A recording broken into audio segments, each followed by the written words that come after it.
afternoon, everybody. My name is Jordan Pruitt. I work in the alumni office here at the University of Tennessee.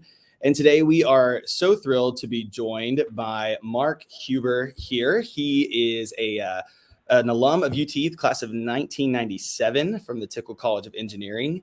And Mark has 10 plus years in specialty chemical and food manufacturing, plant management, as well as the last 15 years has spent in the field of waste and recycling in the industry there as well. So Mark is going to share some facts with us today and some information on how to make our planet even better for all of us that are here in it. So Mark, I'm going to turn the floor over to yours. I would like to give one more thing for our guests that are watching, and we are going to have a Q&A session at the end of the webinar today. So if you do have any questions for Mark, you can put those into the comments on whatever streaming platform you're watching on, and we can deliver those questions to Mark at the end of our conversation today. And he's told me that questions are his favorite part. So be sure to throw in as many questions as you can get in there, and he'll be sure to answer those. So Mark, I'm going to turn the floor over to you and take it away.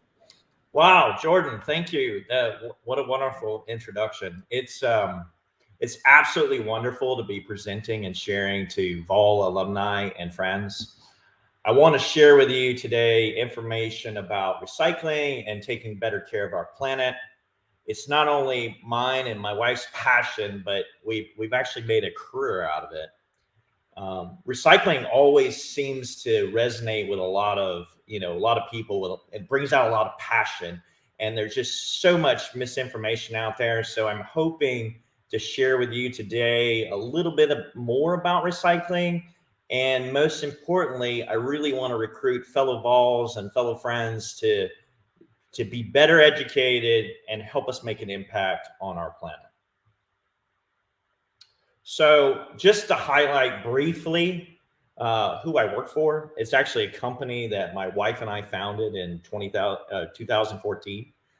iSustain Recycling. It's a full service waste and recycling company. A one-stop shop, so to speak. So we're one provider with dozens of solutions, and we help corporations achieve their sustainability goals while reducing their costs. So you see some of the logos on the screen. These are just examples of some of the organizations that we support today. We do some work with government and municipalities, but most of our work is with private corporations or publicly held companies, manufacturers, distribution organizations, retail. So really large facilities that we're helping with their sustainability goals. Before we get too deep into recycling, I wanted to highlight two nonprofits. They're actually here in Tennessee. Both are nonprofits that we support with profits from iSustain, as well as our own personal support. The first one is the Tennessee Aquarium. This is an absolute treasure here in Chattanooga, Tennessee. It's a fantastic destination for students, tourists of all ages, all ages.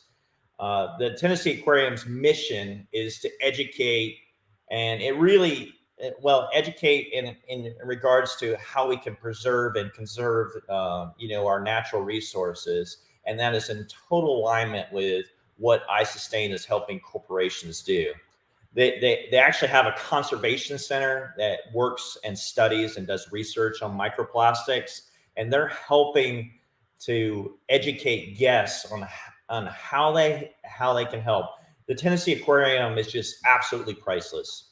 They actually have a building dedicated, and the building is River Journey. It's dedicated to fresh water.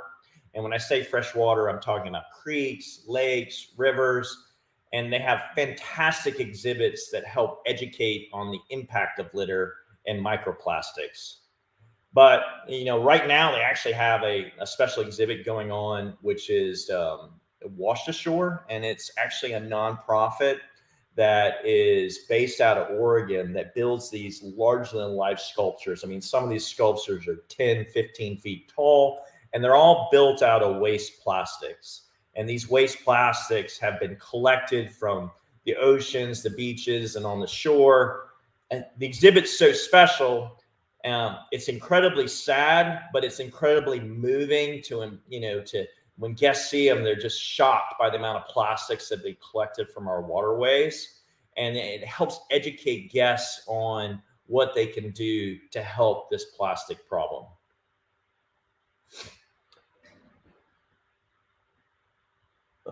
Difficulty. Okay. Oh, sorry. Second nonprofit. Okay. So here's another nonprofit that we help both privately and, through our corporation privately. My wife and I do tons of litter cleanups with this organization, but the organization is Keep Tennessee River Beautiful, and it's an affiliate of Keep America Beautiful.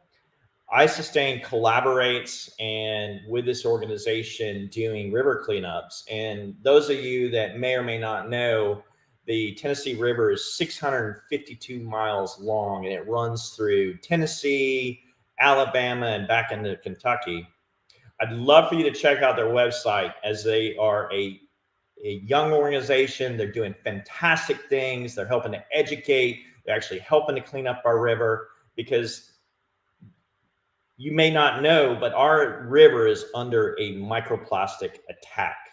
My wife and I both live on the river, and the Tennessee River is just a treasure to us, and it's a treasure to our community, both environmentally and economically to, the surrounding communities. And we all need to work together to save it.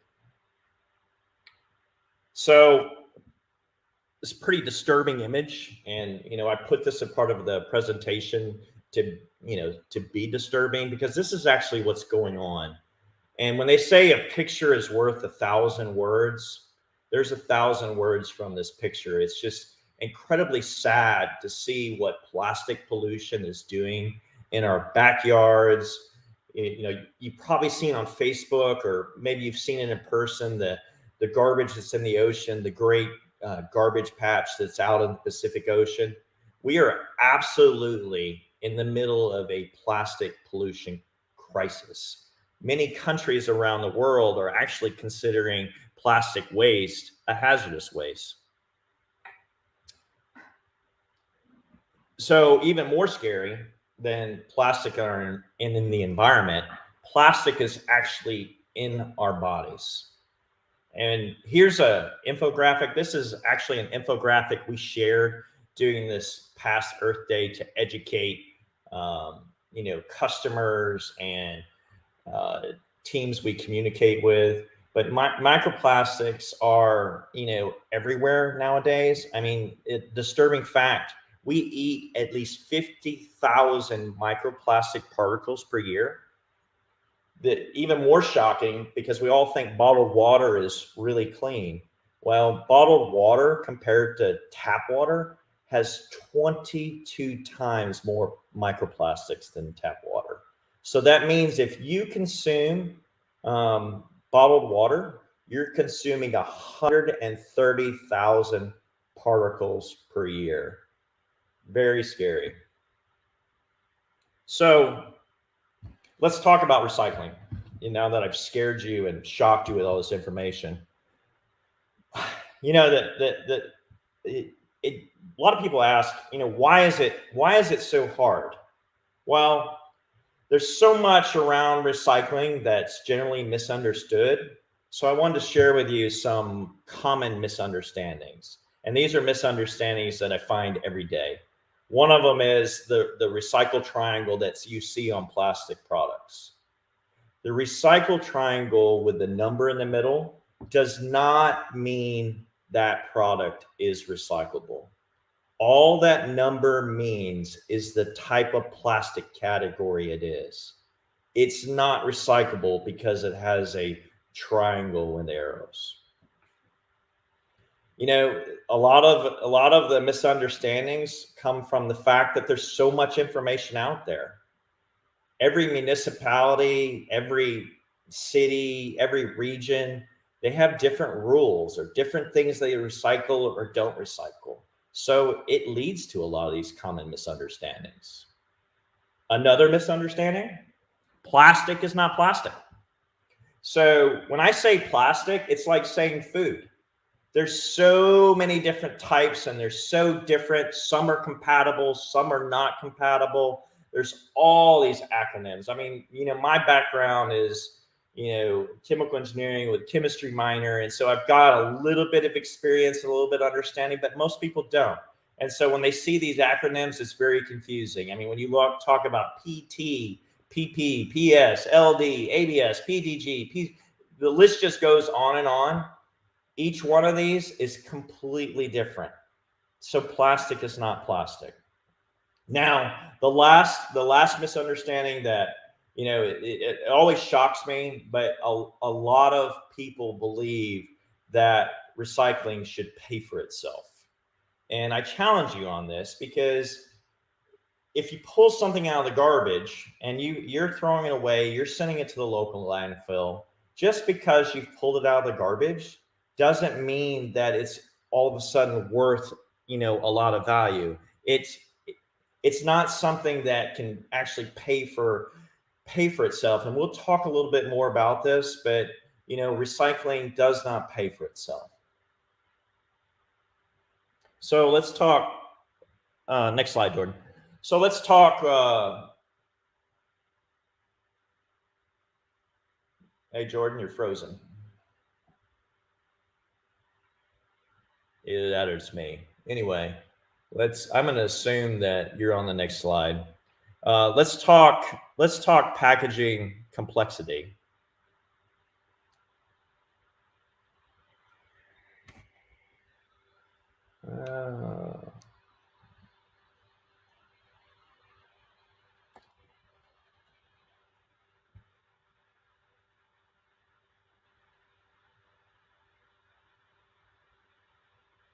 I'm just pausing because I'm not sure if Jordan, you're with me. I guess we're having some technical difficulties here.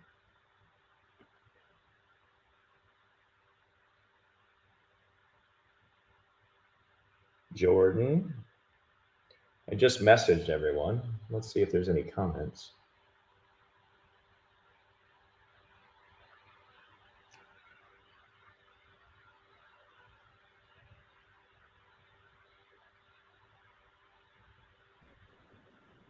Hey, Jordan, you back? Yep, I'm here. I'm so sorry about that. It looks like mine just crashed on my end, so I'll get us back onto the onto where we were. So I apologize. Yeah, no problem whatsoever. Technology. Packaging complexity. So are we back? Are we back broadcasting?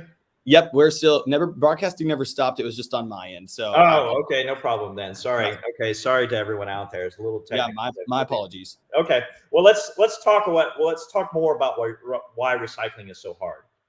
So let's talk about, you know, how today's packaging is so complex.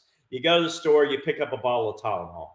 Well, if you think about how complicated this packaging is, and most of you probably don't even realize this, but a bottle of Tylenol that you've just picked up from your grocery store has 9 different materials in it.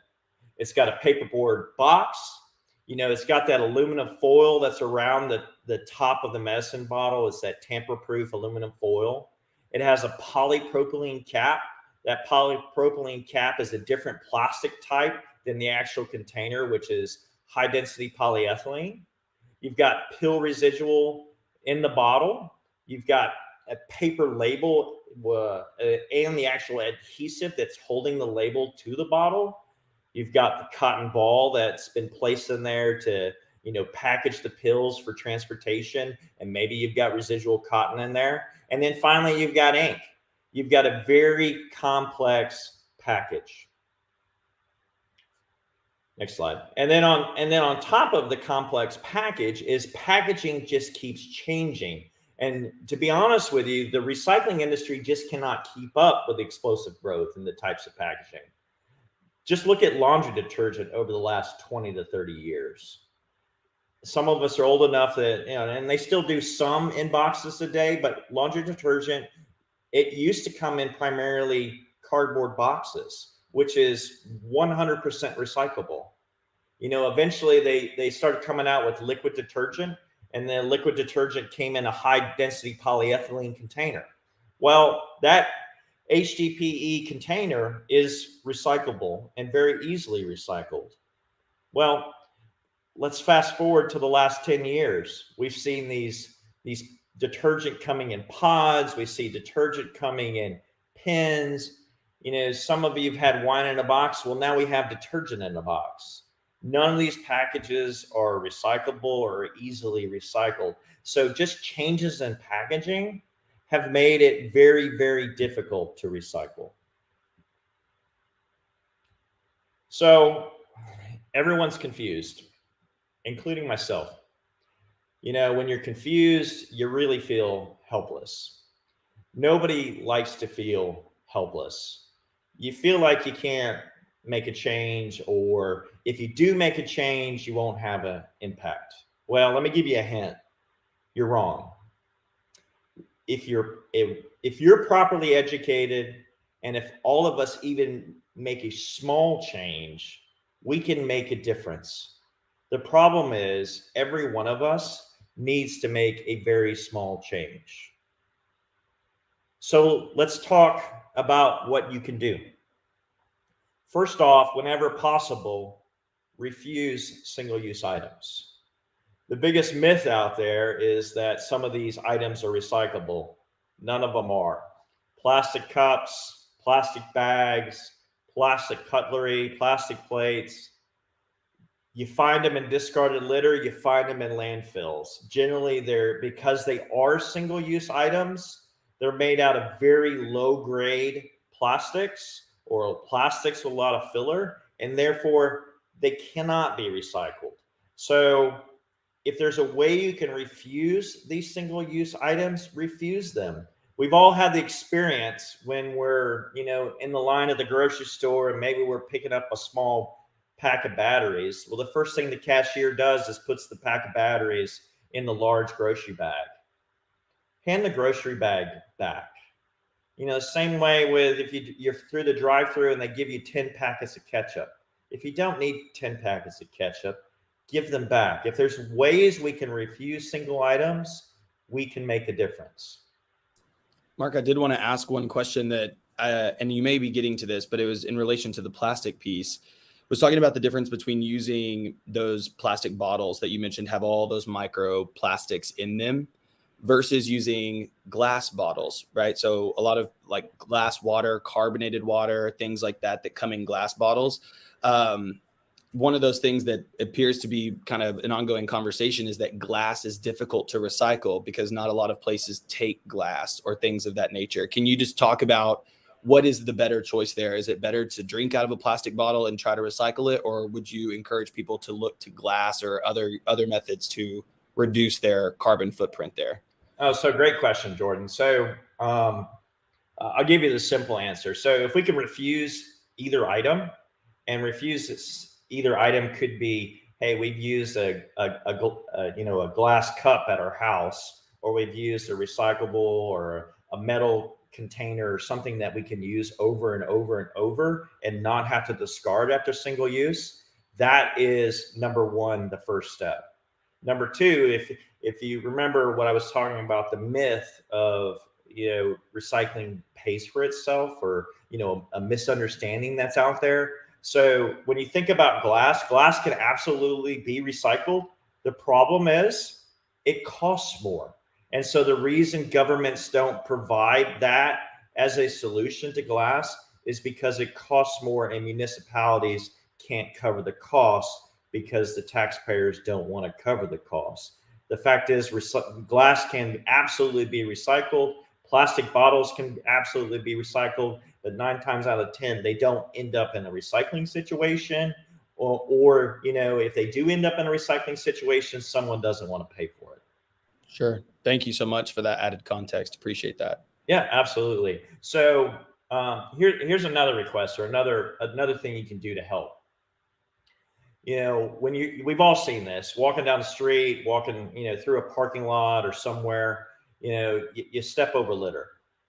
If I could ask you to pick up one item or something on a daily basis, maybe it's not everything you see, but if it's just something, because if you look at the storm drain in this image, a lot of these plastics, they're going to end up degrading. And when plastics degrade is when they become these microplastics. And if these microplastics end up in our water, then it's something that you're going to be drinking tomorrow. So if there's any way that you can take the time to pick up a piece of litter, I would encourage you to do so. So here's a third task. This is something very easy for you to do. Okay. Give brands feedback. And feedback can be in two different ways. One, it could be with your wallet, or it could be with your words. You know, in this day and age, brands, they're really taking a political or social stance these days. It used to be like taboo for, they didn't want to take a stance on political or social issues, or, they just didn't want to alienate customers. Well, 88% of consumers want brands to help them be more environmentally friendly. So if brands know that customers want to be more environmentally friendly, if we give them feedback with our wallet or our words, they will change. And that change could be driven by not buying their products. It's very easy today to comment on corporate or social media platforms, give these brands feedback, send them emails, post issues. 2/3 of consumers consider it important that the products they buy are recyclable. Let's be a part of the 2/3. If you buy something that's not recyclable, give the brand some feedback. Vote with your wallet and vote with your words. And Mark, we did have a question come in from one of our viewers about one of your previous slides. Are you okay if I go ahead and put that up on the screen for you real quick? Sure, absolutely. So Kathy here talking about, can you explain why those large Tide Pod containers that the pods come in are not able to be recycled? Oh, Kathy, great question. So the recycling industry has been slow to change. And so the recycling industry has developed really great solutions to high density polyethylene.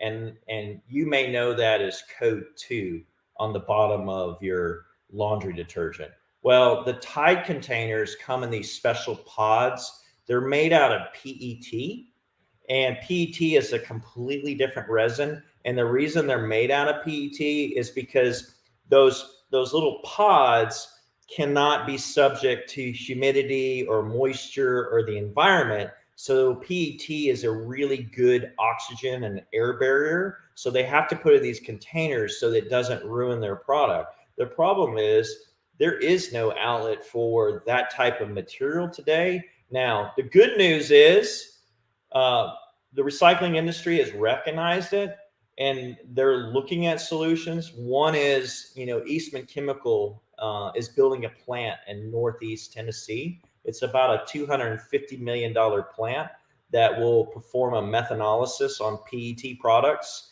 and that will actually break that down and take it back to, simpler chains, and they can make brand new resin out of it. So the technology is coming, but today that technology does not exist to readily do that. And that's why you see a lot of your recycle yards refuse that product.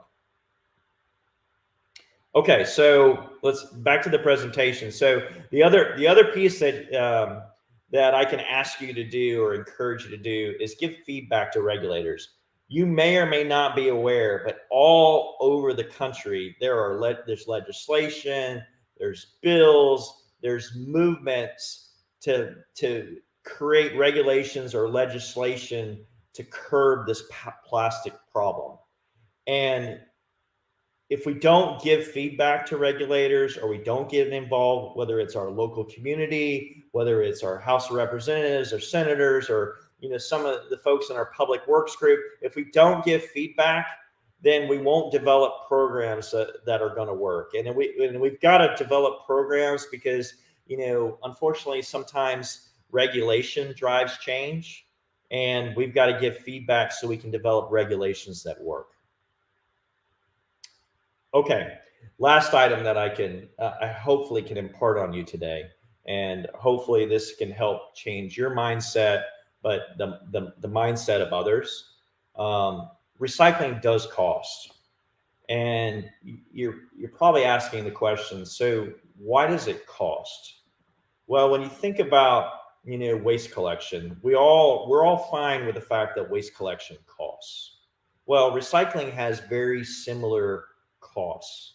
So, for example, it requires collection bins at your house. It requires the driver and the person on the truck to that labor cost to actually pick up your recyclables. It requires, these specialized, well-maintained trucks to pick up these recyclables. And then on top of that, once we get them collected from your house, we've got additional costs. Instead of taking it to a landfill, we're taking it to a facility that has very specialized equipment, multi-million-dollar processing equipment. You've got not only equipment, but you've got the labor involved, whether it's sorting, maintenance, baling labor. And, most people want what's called single stream recycling. They want to put all the recyclables in one bin and have them collected that way. Well, single stream recycling, which a lot of municipalities provide, especially in larger cities, it is the most difficult to process and by far the most costly way of processing recyclables. So if you think about it, recycling has all the costs associated with solid waste plus. So if you're looking at just the collection and processing of recyclables, it costs. Now, recycling does save money, but you have to look at a bigger picture. So when you think about the savings, recycling programs lessen the demand for virgin resources and raw materials because it requires less energy to recycle materials than to process raw materials into products. And you think about it, when we're pumping oil out of the ground, we're spared all the costs associated with, bringing petroleum, refining petroleum, all the unnecessary pollution and waste cleanup costs associated with, processing and making these raw materials. So recycling costs if you're looking at the smaller picture, but if you're looking at the bigger picture, it's a savings, and it's a savings to our environment. So let's summarize. Let's summarize what all of us vols can do. So we talked about refusing or saying no to single-use plastics. This is something everyone can do very easily every day. Figure out a way to say no. Plastics have their place, but there's no reason for unnecessary plastic use. You're walking across the parking lot or walking down the street today, pick up the litter. Remember, this becomes the microplastics of tomorrow that's going to enter our waterways and become drinking water. Let's find a way to spend a little time and pick up litter. Demand more from your consumer brands. If someone decides to put laundry detergent in a wine box that can't be, a box like a box wine, let's get feedback to the brand. Yeah, it's simpler, but we want something that's more recyclable so it doesn't end up in the landfill. Let's give that brand some feedback. Let's demand more from your local government, whether it's sending messages, whether it's actually getting involved. Let's ask government to get involved because, sometimes regulation is required to drive change.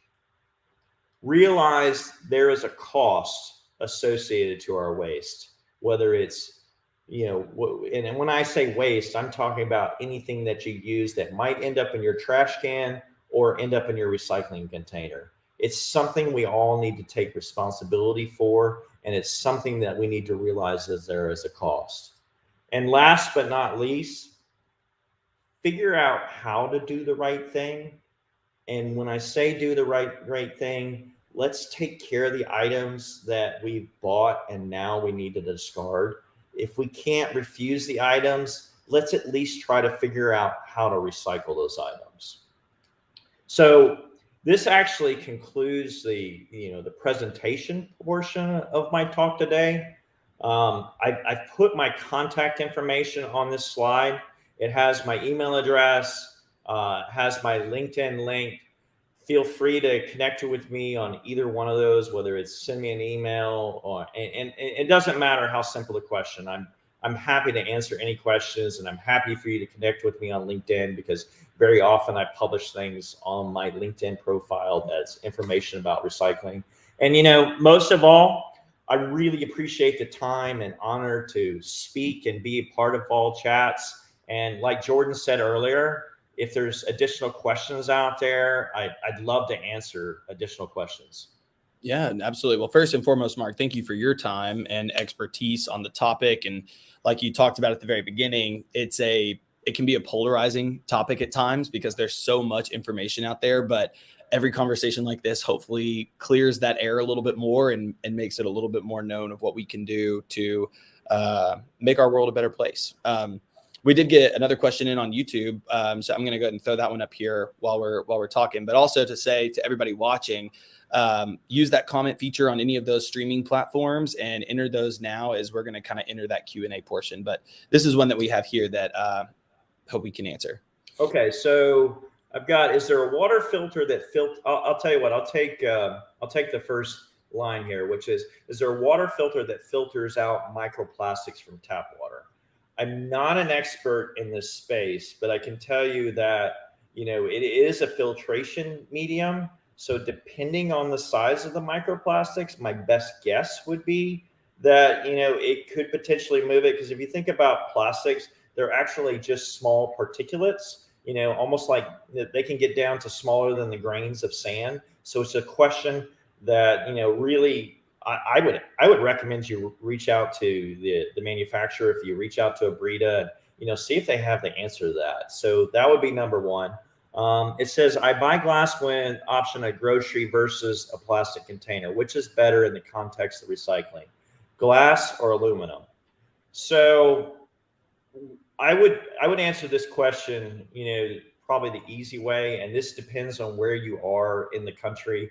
If your local recycling facility accepts glass, I think that's perfectly acceptable. If they accept aluminum, that's perfectly acceptable. If you live in a community where they don't accept glass, I would steer you towards aluminum. Aluminum is one of those metal products that's been recycled forever and ever.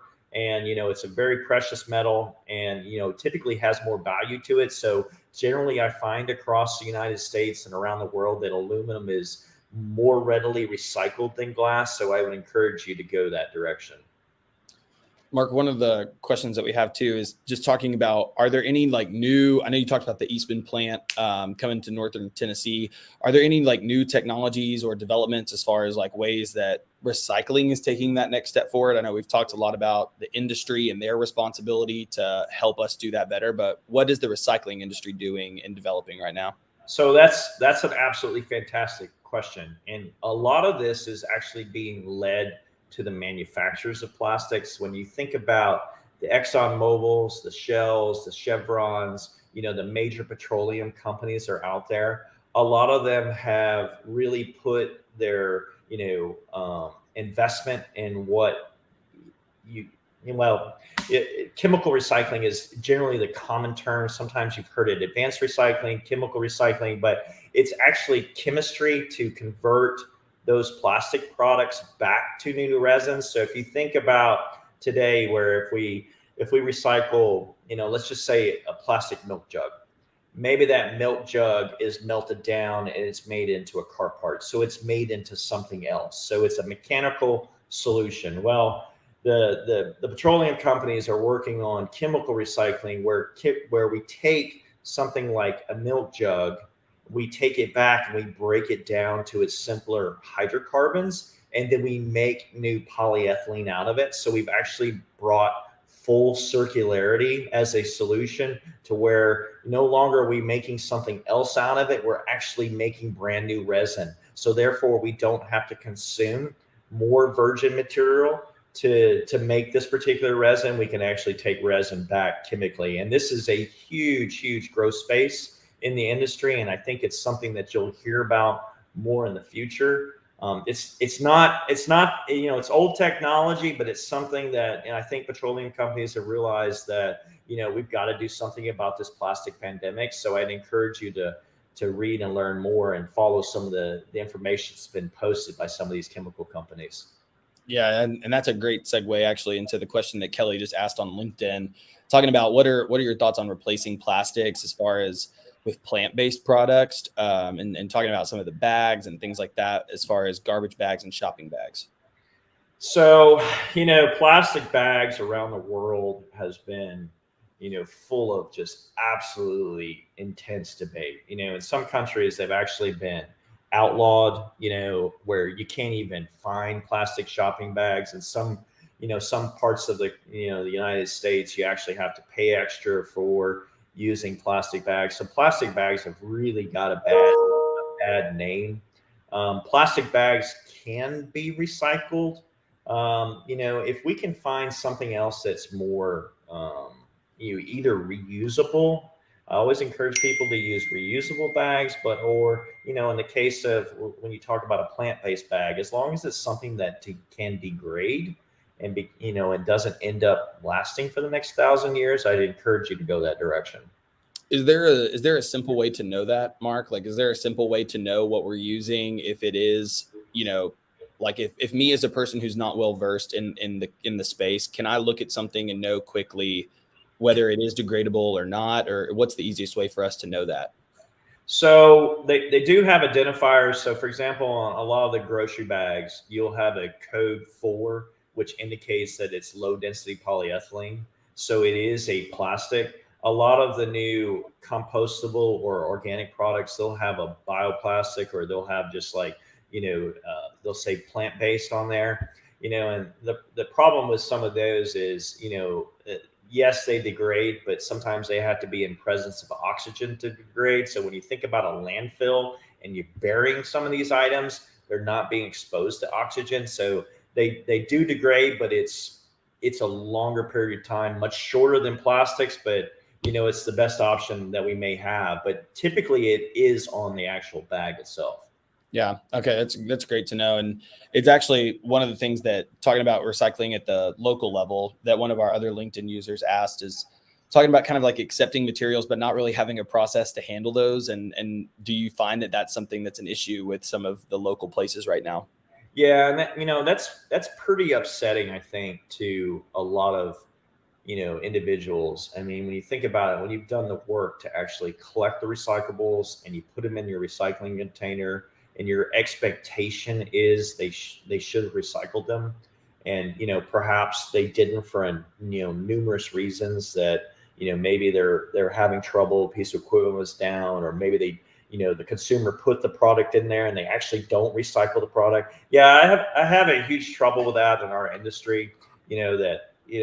For some reason, most individuals think when they put something in the recycling container, they want it to magically go away and be recycled. So consumers will get creative and put things in there that shouldn't be in there. And then meanwhile, you've got poor recyclers out there who make decisions, right or wrong, what they're going to do with your recyclables at that point in time, whether they're going to put them in a landfill, or, hey, we can make more money and we can actually recycle these this way. So yeah, I see huge problems with that. And I think what we have to demand is performance metrics on our recycling centers. So if you're talking to local regulators, we should know exactly what we can recycle. And we also should know the performance of those recycling facilities and know, okay, this is how much we were able actually to recover at the recycling center, and this is how much actually went to a landfill from the recycling center. So we've got to hold these folks accountable. For sure. And I do want to be respectful of your time. We do have some other questions that have come through. Are you still good? Oh yeah, I'm totally good. Okay, great. Yeah. One of those questions too is just talking about, generally speaking, most of us I have one right by my desk right now, a blue recycling bin that sits by my desk that is a part of the measures that the university is taking to try to get people to recycle. We love the concept and we love the idea, but even you and I talked about this offline. Some of us don't know, what can I put in there? What can I put in there? You and I talked about kind of the myth of like mixed recycling, putting everything in one space and relying on someone else to separate. Sure. Can you talk, generally speaking, right, when we're in public spaces and we see the recycle bin and the trash bin, is there like a best practice of what we need to do as far as like putting things in the recycling versus putting things in the trash? So I will generally tell you that today, that the problem is it varies so much between what municipalities do. And I was actually at a conference here in Chattanooga a couple of weeks ago, which was, the Tennessee Environmental Show of the South, and, members of TDEC, and they were talking about the fact that, they just don't really do a good job of communicating very well to the community. Because if you look at each county or each different segment of the state of Tennessee, for example, everything is different across the state. And to me, if there's a way to figure out how to standardize and put some of these practices in place, and that's where I'm really talking about getting with local regulators and really pushing back and trying to, sending messages to TDEC, sending messages to our local government, demanding results, because it's incredibly frustrating, because you think when I put my recyclable in the container, something's good is going to happen of it. And, Right. in the last 10 to 20 years, it's been exposed that sometimes good happens and sometimes good doesn't happen. And that's very disappointing and it's very upsetting. And we've actually got to do something about it. I will tell you that today that, the recycling is very, very strong. Markets are very, very good. And so if you look at products like paper or cardboard, they're very heavily recycled. They're not ending up in landfills if you put them in a recycling container. I can tell you, you've often seen, code 1 and code 2. So PT bottles, and like number 2 is like laundry bottles and the buckets and things like that. Those are in very, very high demand. So if you think about those streams, when you talk about paper or fiber or cardboard and 1 and 2, you're generally going to find in most markets, those are heavily recycled. Yeah, definitely. We actually had a user that put on here too, just talking about like shopping at Costco and getting used to not using bags. And they always provide those cardboard containers that you can take all your stuff out to your car and then you can recycle the cardboard, just using that as a good example for kind of getting yourself in the habit of not always having to have, 25 Kroger bags with you when you check out at the store. I've always found Costco is a great model. They're reusing a lot of their packaging inside their store. And, if you think about it from their perspective, they're saving money doing it. Right. They're providing you a product and they're not having to buy plastic bags for you to take home and throw in a landfill. It's a great practice. Yeah. Trader Joe's, another good example of a company that uses, non-plastic bags for their company. So Daniel here was asking about the bamboo stuff on the market and just kind of like the trend that we've seen there. And is that a good idea to replace plastic? Yeah, I'm not totally up to speed on this one. I will tell you that, bamboo obviously is an organic product. And, when you think about plastic, it's inorganic. My understanding of that product is, it is something that's 100% compostable. It will degrade. When you think about plastic cutlery, it's probably going to be around for the next 1,000 years. When you think about that bamboo fork, it's not going to be. So, is it the 100% replacement? I don't know, because I don't know the whole story behind bamboo, but the more we can refuse and the more organic products that we can use, to me, I would encourage that. Great. We have another question here talking about public policy, and I'm going to actually just not even read this one because I'm going to step out where I know I don't understand.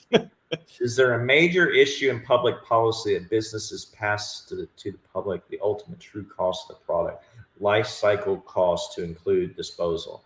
Yeah, so there's actually a lot of regulation out there that producers have to be responsible for the products they manufacture. And when I say responsibility, that means not only do they produce the product, but when you get through with the product and the packaging, they're responsible for that packaging. And there's a lot of debate now, and there's a lot of potential legislation out there that the producer should be responsible for the cost and not the general public. And my guess is, producers going to try to pass on that cost to the consumer, and that's where I go back to, we've got to push back and decide, what's the right policy. Should the producer be responsible, or should our local municipality be responsible? I think we all have a level of responsibility when it comes to dealing with our waste, and we've all got to take ownership of it. So we've got to figure out where that cost falls. Absolutely. Well, we had a lot of really good questions for you, Mark, and they were coming left and right. So I'm glad that we were able to answer those. And again, just want to thank you for your time and your expertise that you shared with everybody. I'm going to put Mark's final slide up here one more time so everybody could grab that email or LinkedIn if you would like to connect with him. But Mark, I just want to take a moment to say thank you for sharing your expertise with our audience and our alumni. And hopefully everybody, I know I can take something from this and make our planet a little bit safer and healthier for all of us that are here. So I just want to say thank you for your time and your expertise that you offered today. Jordan, thank you. Thank you for putting all this together. Thank you for everyone that attended today. And, like I said, make an impact today. Take one of the key pieces and make an impact. And if you've done that, I've done my part today. So thank you very much. Absolutely. Well, thank you so much, Mark. We hope to see you back on Rocky Top very soon. Everybody, thanks for watching and have a great day. And always go Vols. Go Vols.